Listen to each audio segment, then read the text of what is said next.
Hello, thank you. Nice to be here. So I try and look ahead a bit. So WIDE is about where the world's going, maybe 5 years, maybe 10 years. So my brief today is kind of to identify some of the trends that are going to shape how all of us, the market, people in business, are going to be affected by technological trends.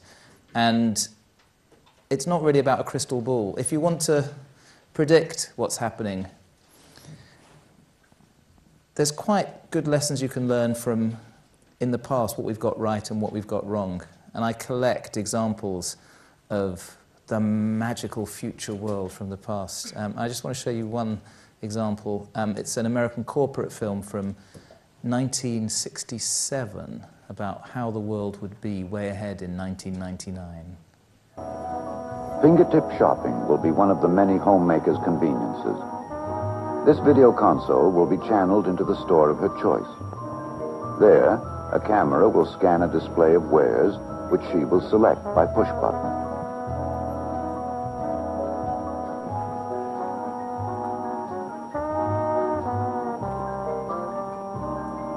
Another part of this console is a household monitor screen, which maintains a watch on critical areas in the house, swimming pool, or yard.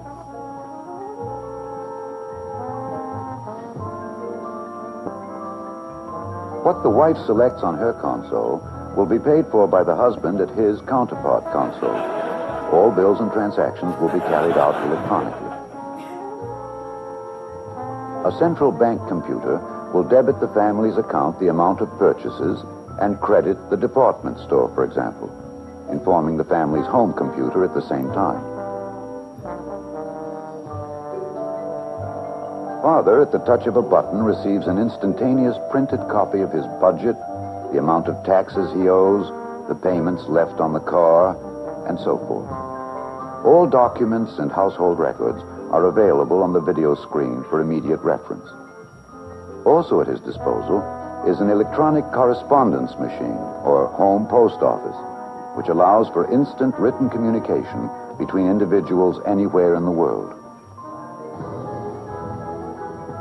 To maintain these and hundreds of complex electronic circuits, a monitor checks all circuits every few seconds, inserts a backup circuit if and when trouble develops, and alerts the communal service agency for replacement. So you heard people talking about the cloud. That's what the cloud looks like. So what I love about this is they got it completely right. So 44 years on, this is that device. You know, this is the device that is your electronic correspondence machine. This is your device that allows you to shop, that allows you to see videos of the kids, to communicate, to do your household chores. So there's quite a big lesson in what technology is doing to us. It's not about technology at all. It's about our human needs, and they're not going to change. You know, we're emotional beings. We're social beings. We want simplification of our lives. So when people come up with magical visions of the new machine that's going to change how we live, it's always worth thinking, well, how's that going to improve my life as an emotional, social human being? Because they're the things that catch on. There's a science fiction writer, William Gibson, who coined the term cyberspace, who said something that's become quite famous, but it kind of defines what we do at Wired. The future's here now. It's just unevenly distributed. So it's looking for the outliers, the people who are doing these bizarre things, checking into a restaurant on something called Foursquare, or using a Sky Plus type box. And eventually, sometimes within months, that goes mainstream and that changes everybody's assumptions. So that's what I'm going to do now. Look at some of the things that are now not quite mainstream, but are changing the economy. They're changing industries. And it's changing my industry. We're being disrupted. Pretty much all of us are being disrupted. 3 years ago, I thought I was coming in to edit a nice, shiny Condé Nast magazine, but no longer. We've had to reskill our teams. We're now making multimedia. We have to be filmmakers and broadcasters, and we have to know how to navigate photos around 360 degrees. So we're doing apps in all sorts of places, reconfiguring how we tell stories. Podcasts, so we're DJs, we're audio broadcasters. Last week we did a 2-day-long event with 400 people and speakers from around the world. And again, is this going to be the future of our business? It's hard to know, but all we know is we have a brand, we have a community, and the old rules about where the money comes from many of your fine organizations into the advertising pages, may not be the way that we make money in the future in the same way. The brands still need to reach that community, but maybe it will be by sharing access in other ways where there is money. So some of the other Condé Nast magazines are doing some interesting things. If you go to Moscow, you can have lunch in the Vogue Cafe with lots of oligarchs and their models. And then there's the GQ bar. In fact, in London, the people at Vogue are now setting up the Vogue College of Fashion and Design, where you'll be able to pay a fee for a short course or a year-long course, which kind of makes sense. It's a brand extension. But you have to be careful how far you go. So I was looking into what the possibilities are. So I was thinking, okay, so we can do consulting, because there's a lot of demand for big corporates from banks to understand what's happening. But Cosmo, a couple of years ago, did a Cosmo yogurt, which it's not really us. Now, do you remember The Graduate? Mr. Maguire says to Benjamin, I just want to say one word to you, Benjamin, one word. So if it were now, Mr. Maguire's word would be mobile, because everything is going mobile, and we're at still a very early stage of something that is transformative and creates massive opportunities. If you want to start a startup, if you want to help take a big corporate along this journey, most of them still don't understand the transformative power of the mobile internet. So I'm just going to explain a bit why we're no longer at the desktop internet era. We're now officially at the mobile internet era and what it means. So 3 times as many people are on a mobile device, but most of them are still old school. The smartphone is growing, but not as quickly as demand for it is growing. So once the smartphone not just crosses Europe, but crosses Africa, which is a huge burgeoning consumer market, India, China, everywhere else, it means brands can reach an informed global audience who will transact wherever they are. And I'll talk about some of the advantages. But just a couple of stats. So Kleiner Perkins, the big VC firm, has made some investments in little companies like Google and Amazon. In the 60s, when the big computers took over a whole room, maybe there were 1 million of them. By the 90s, when PCs were out there, maybe 100 million. The internet was maybe 1 billion people. But now, already, there's more than 10 billion devices on the mobile internet, and it's growing exponentially. And that's, not just your Kindle, your tablets, your car, your gaming system, everything, little tags in the street to tell about atmospheric pollution or weather, increasingly little sensors that we're going to wear that monitor our health. Everything is going to be connected. There'll be a vast stream of data, and some smart people are going to make a lot of money trying to turn that data into stuff we can use. But officially earlier this year, the first quarter of this year, we reached the mobile internet age because before the analysts had predicted, the sales of PCs were overtaken by smartphones plus tablets. The inflection point. You can't really argue with those numbers. If you don't want too many numbers, it's been a long day. This is the graph, and this is where it leads. And I think it's not an accident that this man is no longer the wealthiest man in the world. He's been overtaken by this man, Carlos Slim, who made his money in telecoms. So if mobile is the big trend underlying this, data, which sounds like a very boring word, but it's actually behind everything. Data empowers all of us if we can actually understand how to use it. So Eric Schmidt, formerly the boss at Google, said a few months ago at a conference I was at that in the whole of human civilization up until 2003, collectively as a species, we generated about 5 exabytes of data. It's about 5 billion gigabytes of data. Now we're generating that every 2 days, and the pace is accelerating. So every time you stream a movie, every time you check in, every email, every Spotify song, that's more data. So the good news is it's getting easier and cheaper to store. So 1 terabyte of data. I bought this on Amazon about 6 months ago for £50. 1,024 gigabytes. I never thought I would fill 1 terabyte of data. My musical tastes are a bit more diverse. You get the point. It changed my behavior instantly. Within 2 months, I'd filled it, because you stop deleting stuff. You keep copies of stuff. If you see a movie, you keep it, because maybe one day you'll want it again. Videos of friends and stuff, you just keep on there. And the price of data storage is going down to 0. So it's no longer something we consider. So if you're in a world where we can all tell the network where we are, what we've been doing, what our intentions are, voice recognition to Siri goes into the network, that changes things. And that's even before we get to 4G. So there are companies like Yota, a Russian company, that's rolling out the 4th generation internet. The UK is quite behind because the telecom companies overpaid for their licenses on 3G. But already, you go even to places like Jersey and a lot of Eastern Europe and a lot of South America. And when there's broadband wherever you are, think about how that would change things. You could do, video calls on the bus. You can watch whatever movies wherever you are. In the basement of your house, you'll get that signal. And it's going to be even more of a change in behavior.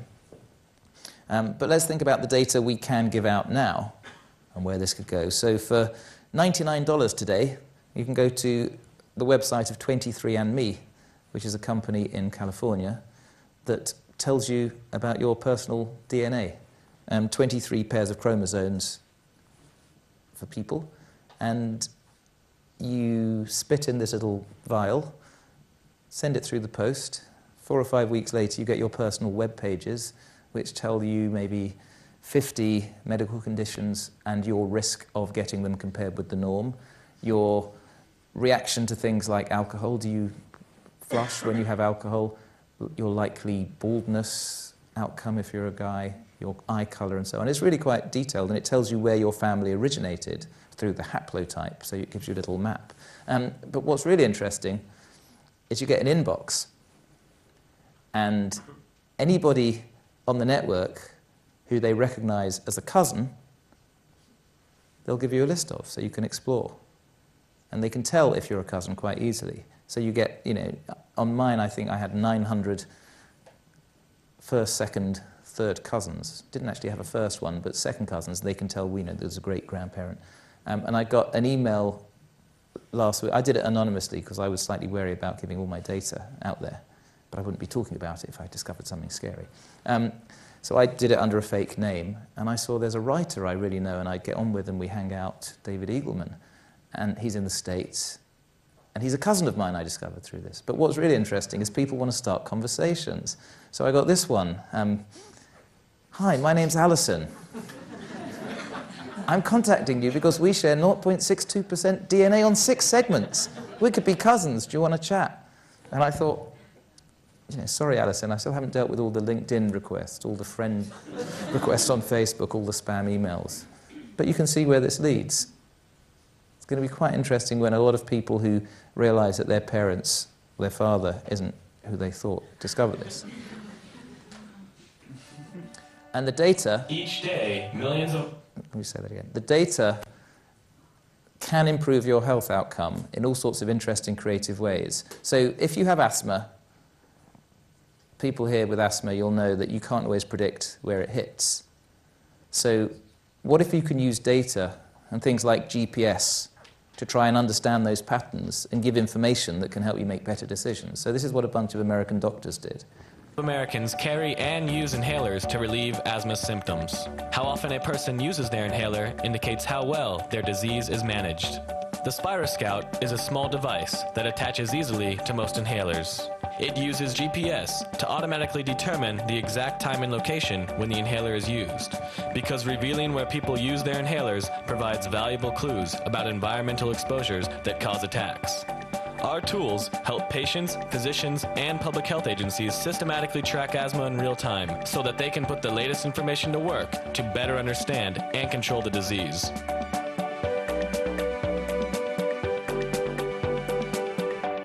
So you can see why I think data is actually quite sexy, and there's a whole new trend of visualizing data in all sorts of creative ways. We have a section in our magazine called Info Porn, where each month we're trying to show stuff that could be really dull. Actually, you can make it come to life. And I'm a real optimist about what all this means for health, and I'll come back to that with a few other examples. So,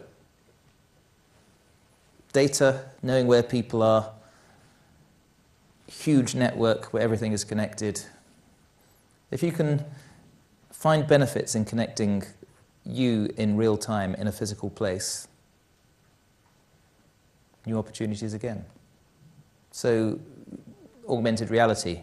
It was a bit meh for quite a long time, but now people are finding quite clever ways to display information on your smartphone screen using the camera. So there's a Dutch company called Layar that makes a browser which is open to anyone to develop applications for. So this is one called Plane Finder. You point your phone in the sky. It uses an open database of where commercial aircraft are in real time, and it displays that plane up there. It's 38 miles from landing. It's been in the air for this long. It's come from this airport. It's that far away from you now. So when they released this, there was a bit of, oh, the terrorists are going to use this. But I figure if you see a bunch of terrorists with their, their Android phones going like that, you pretty know who the bad guys are. But again, it's all about creativity, how we can use this technology to improve our lives. So if you're going shopping for a place to live, you can either go into the estate agent or go online with lists, or you can walk down the streets you like, this is in Amsterdam, and find properties for sale just by geolocation. Oh, this is my favourite. I was in Berlin a couple of weeks ago, and if you go to where the Berlin Wall used to be, with this app, it shows you what it would have looked like. Again, it's through the camera displaying on the screen. So it enhances the experience. It's just data displayed in a cool way.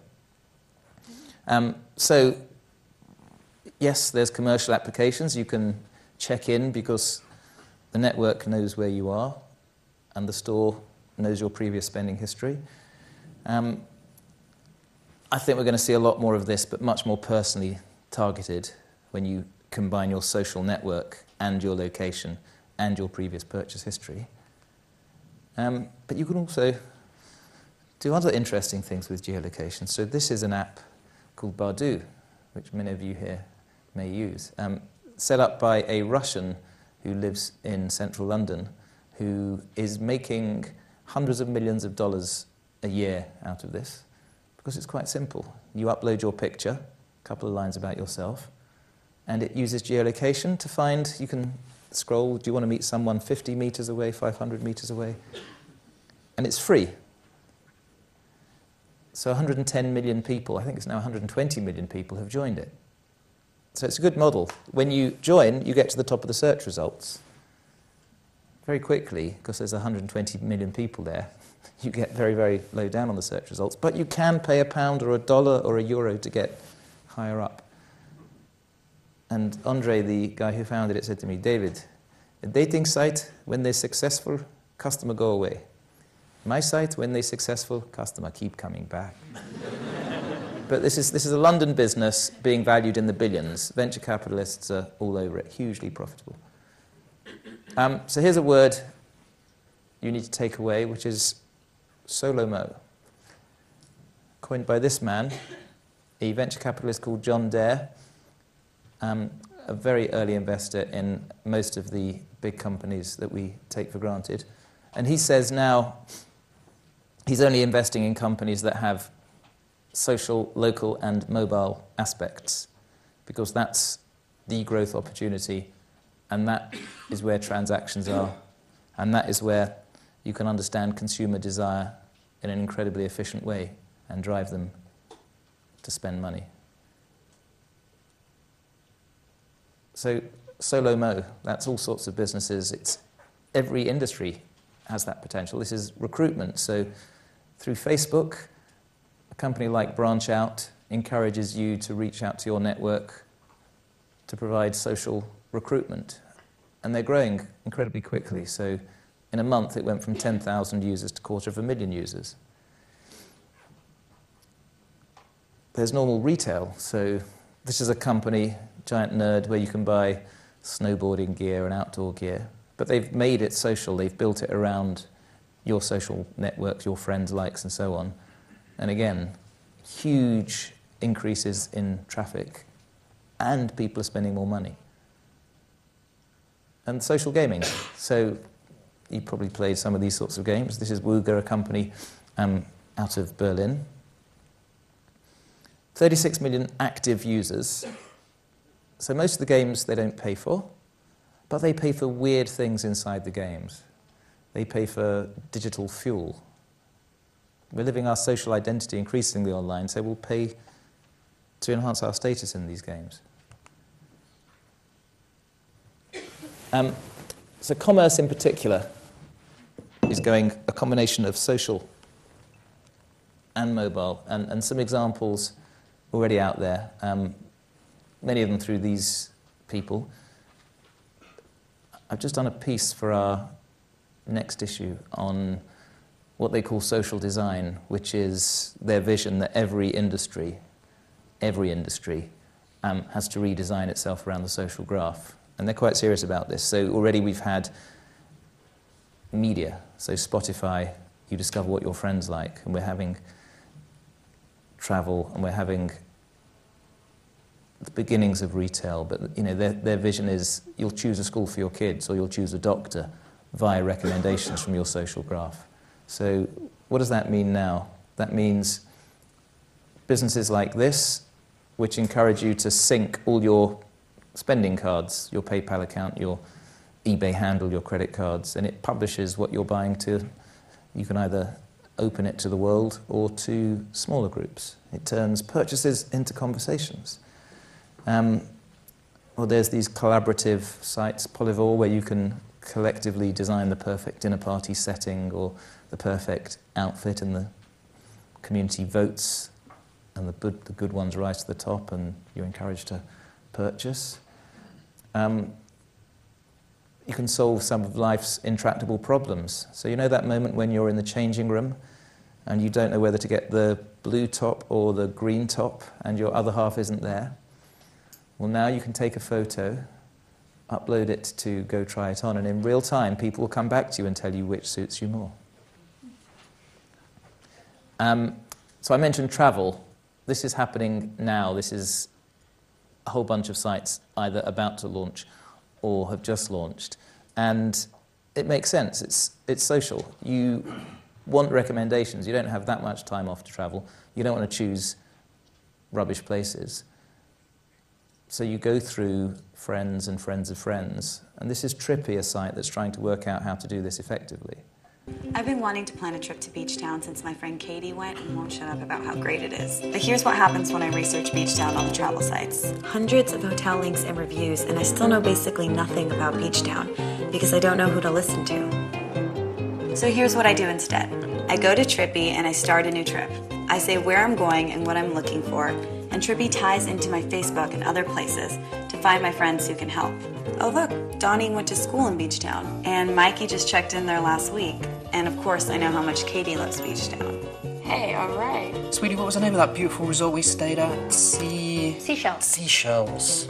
Donnie says I should stay at Seashells, and some of my other friends seem to agree. So I click Add to Trip, and I can book it right from Trippy. Ooh, luxurious. I can't wait to stay there. Oh, and I know how you love shrimp tacos. You have to go to Sandy's. Yes, please. Oh, that is amazing. When I'm on my trip, I can use the Trippy app to capture it all in my album and share it with the people that made my trip great.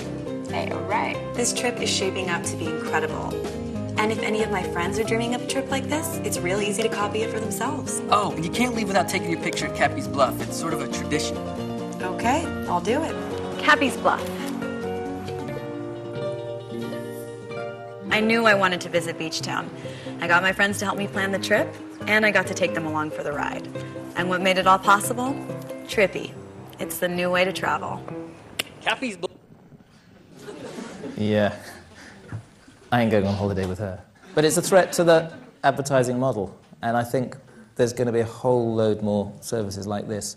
And if you want to go and get 10 or 20 million pounds funding now, just write down a business plan which finds a social way to open up another business, another sector, because consumers are there and they're spending.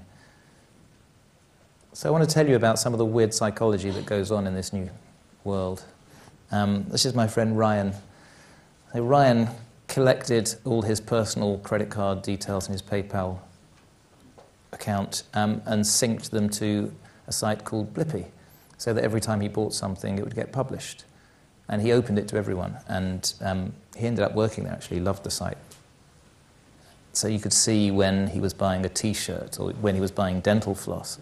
And then I saw that Ryan had bought a Glock 23 gun. Because, you know, Californians do that kind of stuff. But then it was weird. There's like a conversation underneath, and people are saying, wow, that's cool. This is why I'm doing it. So I said, you know, Ryan, why do you want to share all this stuff with everybody? It's just kind of, it's not what we do in England. It's weird.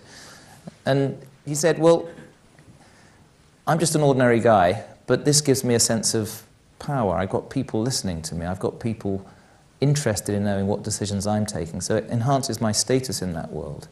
It makes me cooler. And then there's other people on the network. I don't know them, but I like some of the things they've bought in the past. So I want to learn what they're buying next, so I follow them. And it's kind of a social identity enhancement. So it's a virtual currency of you. It's the ego version of you. It's kind of working. Big brands are now going directly to the social networks to bypass conventional advertising. So when Volkswagen launched its Golf GTI last summer, it did an entirely Facebook-based campaign, and it realized that when you're making a decision about buying a car, you don't just buy it on the specs, on the price. You buy it if your friends and your family think it's cool. So it allowed you to customize your car online and then share it through the social networks. Hey, share my car. Do you like this? Is this cool? Validate me. Feedback on my GTI. So very quickly, they had 500,000 people go through this process, and they said it led to a huge boost in the number of test drives. And when you've got a test drive, much more likely to get a transaction. And you may have seen that Levi's did a friend store, a personal store for you, David's store, with clothes that your friends had liked. That little button is incredibly powerful. But we're a bit odd. We make weird decisions and spend money on stuff that makes no sense. So this is a virtual nightclub in a virtual asteroid in a game called Project Entropia that last year sold for $635,000 real dollars. Why? Because people spend quite a lot of their time there, and to get status inside the game, you have to really work at it. So the guy who turned a nice profit realized that we would pay for this. This is a game you could play for free on your smartphone. You have a casino, but you can customize little bits of your casino on your smartphone. And Shervin Peshawar, the guy who was running the company, was telling me that one woman had just spent $40,000 customizing her corner of a virtual casino on the screen of her smartphone. But it made absolute sense to her, because that's where she projected her identity. So there's a book coming out by Andrew Keane who talks about digital narcissism. He thinks we're doing way too much of this sharing. There's no benefit to us. And to a certain extent, that if something is free, then you're probably the product. But we don't care. We're just out there. We're using this. We're having fun. Nothing wrong with fun. But we're getting obsessed by really weird things like our online currency, our online status. So you can go to Clout, and there's another site called Peer Index, and get a number for how influential you are on the peer networks or the social networks. So I'm only at 54. You've got to work your way up towards 100, and it tells you what kind of person you are. Are you an influencer? Are you a follower? But it's now affecting the real world. So a few weeks ago, there was a Fashion Week party, and a nightclub in New York put on its invitation, you can only come in if you've got a clout score above 40. And I've heard of a marketing agency that's only interviewing people for jobs if they've got a clout score above 50. So this is becoming quite serious. This is the nightclub. 40 or over to get in. So we're living in this kind of digital world. We are paying for pixels. We are worrying about our virtual representation in this kind of avatar version of ourselves. And we're behaving in ways that we wouldn't really behave in the real world. So I just, if you're on Facebook, many of you are probably quite active on Facebook, just imagine if that were real life and how weird it would be. Can I be your friend? Can I write on your wall? No. Will you be my friend? But I write on all my friends' walls. I think I'd have to know you before I was your friend. All my friends have got like 180 friends. I've only got 2. Yeah? Would it help if maybe you looked at my photos? That one's with 2 really pretty girls. That's my ex. I was in a relationship with her, but I've changed my status now. Okay. Yeah.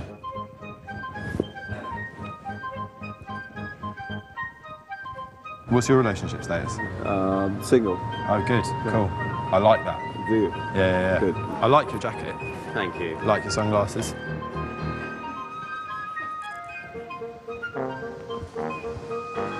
Do you like that? Yeah. Do you want to comment on it?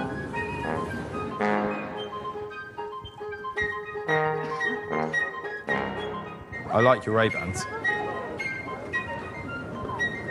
Could I poke you? Poke? Poke? No? No. What, poke? What, you want to poke? Can I poke you? Yeah, you can poke me if you want. Yeah. I mean, how am I... No, dude, seriously, just be my friend. If I just show you these pictures in this photo album...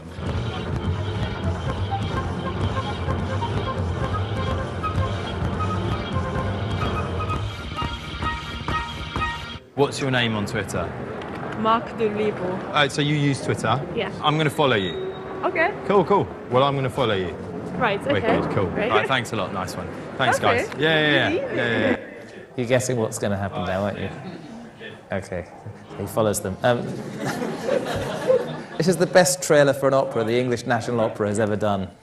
So we've heard a lot about gamification, which has become a bit of a meaningless term.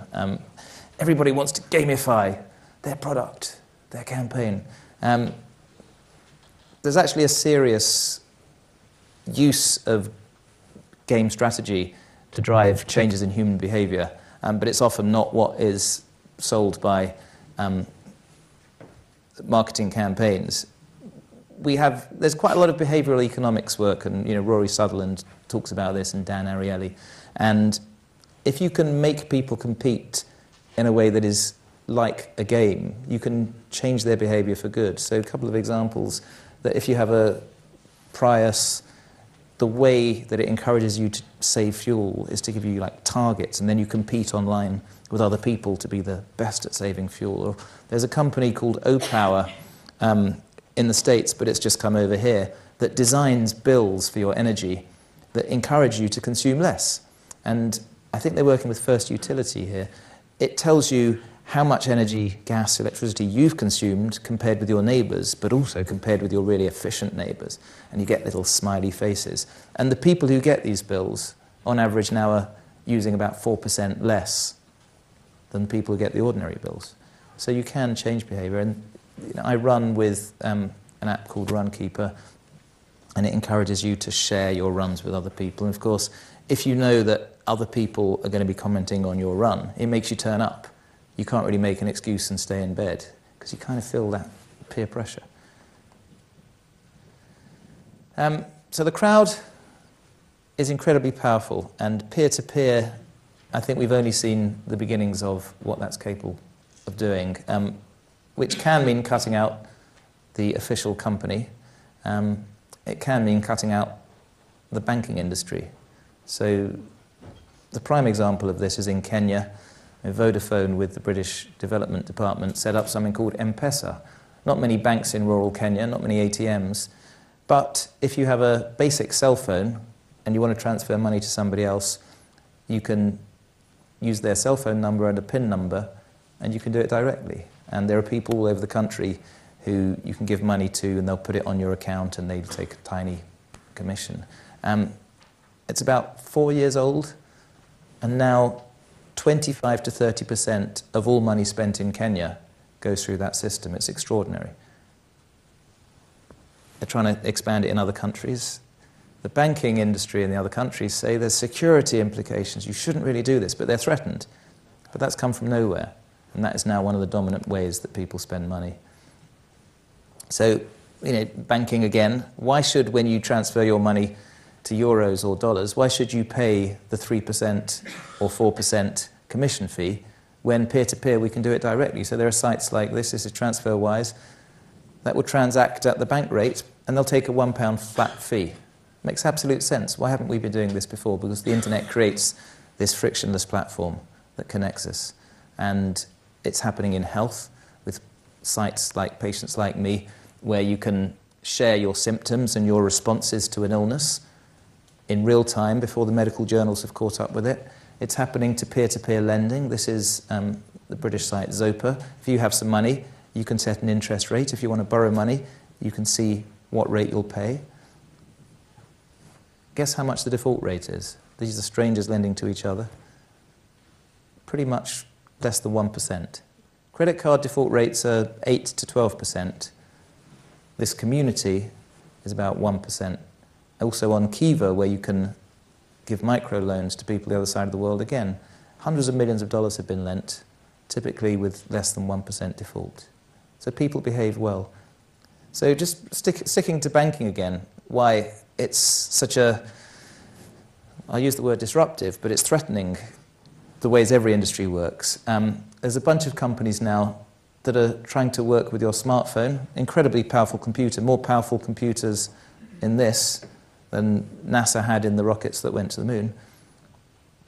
Little devices that go onto the bottom and become card readers, or this one, which is called a Square. Jack Dorsey, one of the co-founders of Twitter, set up the company. This goes into the audio jack of your phone.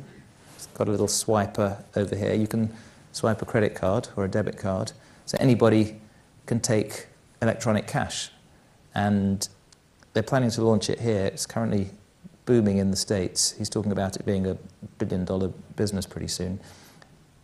They take just 2.75% transaction fee, and you don't have to sign up as a merchant. And it means every car boot sale, every taxi driver can take electronic money. It changes the rules. We can all be designers. I don't know if you go to Kickstarter, where anybody can pitch a creative project and see if the crowd will help fund it. So there's lots of movies and novels and other things pitched, but a couple of product designers wanted to make a watch with the iPod Nano as the face and a lovely strap around it, and they thought they would need about $15,000 to make it viable. 13,500 people thought, that's a great idea, I'd like to own that, and they got close to 1 million. And that's real-time, free market research. You've user-tested it, you found there's a market, and the network will help you sell to that market. New rules. What about the car industry? We can all design cars. We don't have to go through the big companies. There's a company called Local Motors in the state that is a community of people who have designed this rally car.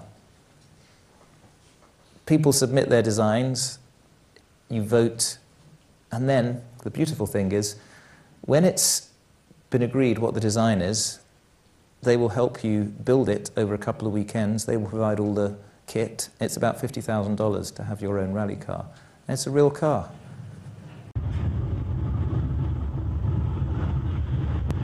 And because you've helped make it, you love it.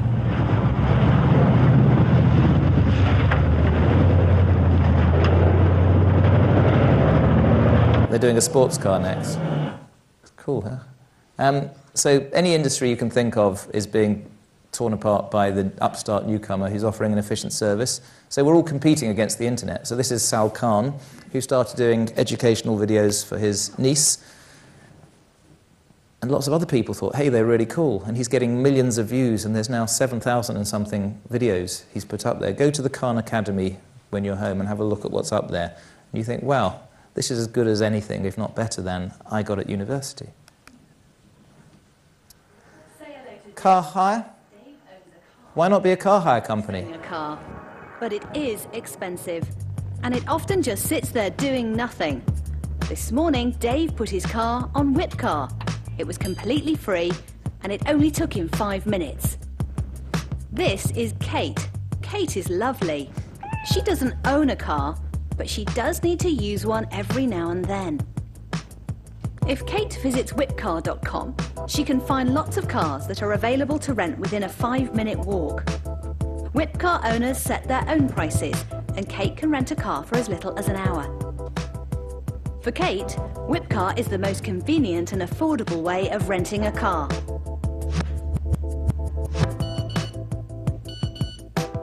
Once a booking is agreed, Whipcar's partners automatically insure Dave's car for this rental, so he doesn't need to worry about his no-claims bonus. To pick up the car, Kate simply brings her booking number and her driving licence to the agreed location. So, Kate uses Whipcar to rent a car that is close, convenient and affordable, and Dave uses Whipcar to make money whenever he's not using. So there isn't really an industry that can't be bypassed by the internet. If we can provide a value to each other, then Avis and Hertz can't get away with charging for a service they're not delivering. So I'm thinking in every bit of my job, what am I doing to compete, to add value to the internet? So we can't be first with the news. We can't have the most opinions. So for a magazine, I guess it's the curation, it's the design, it's the long-form storytelling. But all of us, I think, have to constantly think, what value are we adding? There's another example. This is a company called Waze, W-A-Z-E, from Israel, that is a community where once you join, it tracks your cell phone use, and it uses that to see traffic speed. So this is Los Angeles, and you can also tell the network there's a police trap up there, there's a danger, there's been an accident. And it's got huge funding recently because it works. So, we've talked about the digital opportunities. I just want to talk briefly about the physical, real-world opportunities. There is a very fast-growing opportunity in manufacturing, the rise of what's called the 3D printer, a process called additive manufacturing, which allows you to design something on screen and then have it printed in all sorts of materials, titanium, steel, gold, plastics, chocolate, and price is coming down not just of the machines but of the products, and it means all of us can help co-create things. We can design things and have it manufactured, or you can manufacture something bypassing the traditional factories. There's some examples. It's a London company called Within Technologies where they've been designing engine parts, so you can design things that you can't actually manufacture because it's impossible through conventional machines, but it's designed to be as hollow as possible so it's light, but also as strong as possible. They've also designed these medical implants. These are for spines. Lots of little holes, so they'll fuse to your bones, and they're very light. This is medical-grade titanium.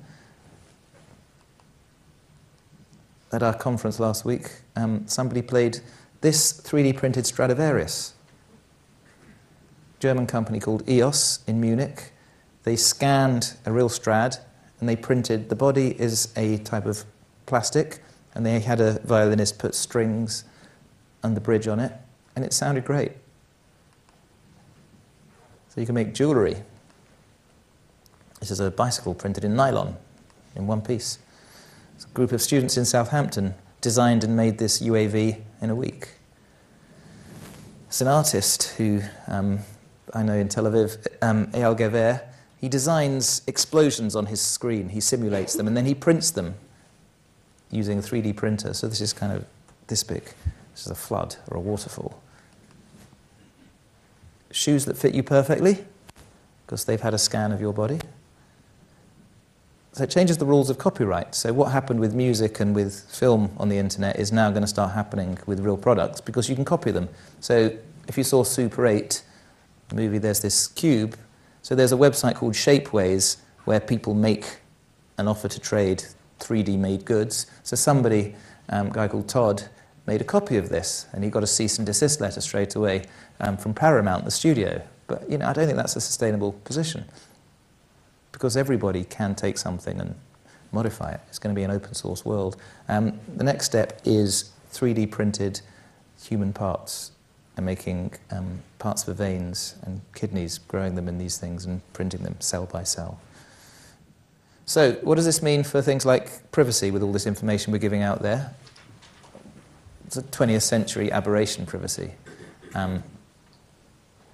Doesn't really exist anymore. So the idea of ordering a pizza in the future could be a bit like this. Pizza Palace, guaranteed hot in 30 minutes or it's free. This is Mary. May I take your order? Hi, Mary. Yes, I'd like to order. Is this Mr. Kelly? Yes? Thank you for calling again, sir. I show your national identification number is 610-204-999-8-45-54610. Is that correct? Yes. Thank you, Mr. Kelly. I see you live at 736 Montrose Court, but you're calling from your cell phone. Are you at home? I'm just leaving work, but I'm... Oh, we can deliver to Bob's Auto Supply. That's at 175 Lincoln Avenue, yes? No, I'm on my way home. How do you know all this stuff? We just got wired into the system, sir. Oh, well, I'd like to order a couple of your double meat special pizzas. Sure thing. There'll be a new $20 charge for this, sir. What do you mean? Sir, the system shows me that your medical records indicate that you have high blood pressure and extremely high cholesterol. Luckily, we have a new agreement with your national health care provider that allows us to sell you double meat pies as long as you agree to waive all future claims of liability. What? Do you agree, sir? You can sign the form when we deliver, but there is a charge for processing. The total is $67 even. $67? Well, that includes the delivery surcharge of $15 to cover the added risk to our driver of traveling through an orange zone. I live in an orange zone? Now you do. Looks like there was another robbery on Montrose yesterday. You could save $48 if you ordered our special Sprout Submarine combo and picked it up yourself. Comes with tofu sticks. Those are very tasty, sir. Good value, too. But I want double meat. Well, I'm sure you can afford the $67 then. You just bought those tickets to Hawaii. They weren't cheap, eh? Oh, but I see you checked out the budget beach bum at the library last week. Up to you, sir. All right. I'll get the Sprout subs. Good choice, sir. Gotta watch that waist if you're hitting the beach, eh? 42 inches. Wow. Man, I'd say tofu and sprouts is like required. That's how much? Just between you and me, there's a $3 off coupon in this. So this is not an advert for a pizza restaurant. This is the American Council for Civil Liberties warning against it, but I think they've got no chance. We did a cover story on privacy a few months ago, and we decided to take random subscribers and go into the open public internet and find out stuff about them. And then we custom printed covers for them, only for them. And it was extraordinary what you found. So their kids had put videos on YouTube with them having arguments in the background, and people have split up with their boyfriends, and there were tweets. And then if you go to the electoral register, you can see who people live with, and you can cross-match. One guy who reviews technology for another publication, we found, because he had his eBay handle on one of his tweets, he's been selling them systematically. So we found on eBay, HTC phone, £399. You shouldn't do that. So the last of my 10 trends is the way we interact with the machine is becoming much more human. The idea of technology becomes less relevant. Example, eye tracking. A company called Tobii in Stockholm makes eye tracking cameras. They use them to optimize advertising campaigns and web pages. They've now started embedding them into laptops, so you can navigate your way through the screen just by looking. So I tried this. You calibrate it for a couple of seconds, and then no hands, no mouse. You can open folders. You can drag files across the desks. If you played Kinect, launched last November, the fastest selling consumer electronic device in history. The whole concept is the camera reads your movements, so you don't need to click on a remote control. That's now creating a whole other world where the community, the crowd, is finding clever new ways to use it. So people are hacking their Kinect. Hello, Michael here, and in IMG 12 I showed you some Kinect fails, but today I want to explore my favorite Kinect wins. The Kinect tracks 20 joints on your body 30 times a second, and with simple drivers, people from all over the world are taking it into their own hands. Besides exploiting the fact that it's an actual 3D camera, people are harnessing it to play all sorts of games with their hands in the air like they just don't care. For example, Minecraft, Mario Kart, Super Mario Brothers, or this guy who made a demo of 3D Tetris where your hands manipulate the pieces and you can move your head to change the screen's perspective. A few days ago, Kevin showed you a guy who used the Kinect to motion track his nipples and cover them up. Well, if you're less shy, do what this guy did. Program your Kinect to recognize and reify your air guitar. It's like playing Rock Band, but without all the plastic paraphernalia. This guy let it detect his body, but then replace it with the back wall to make him the invisible man. Creepy, right? Well, not as creepy as this. Here's someone who took the Kinect's recognition of his body and had it transform him in real time to a giant, pillowy blob mutant. In case you're curious, yes, he did make a follow-up video with his cat. So this is the unevenly distributed future. There are people now playing with all this stuff, but think how it's going to affect us in 5 years. You know, your car will recognize who you are. There'll be face recognition. It will sync your personal calendar, your personal next appointment. It will give the GPS route to you.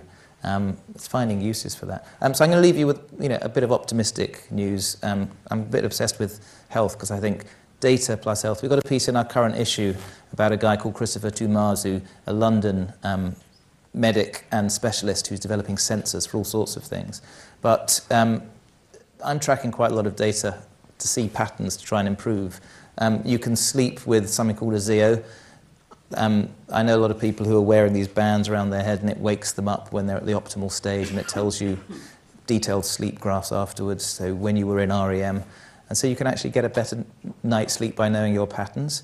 The French company called Things, it connects all sorts of devices, scales to the internet so you can see patterns. And they've just released this thing, which reads your blood pressure, medical grade, and it's really an app.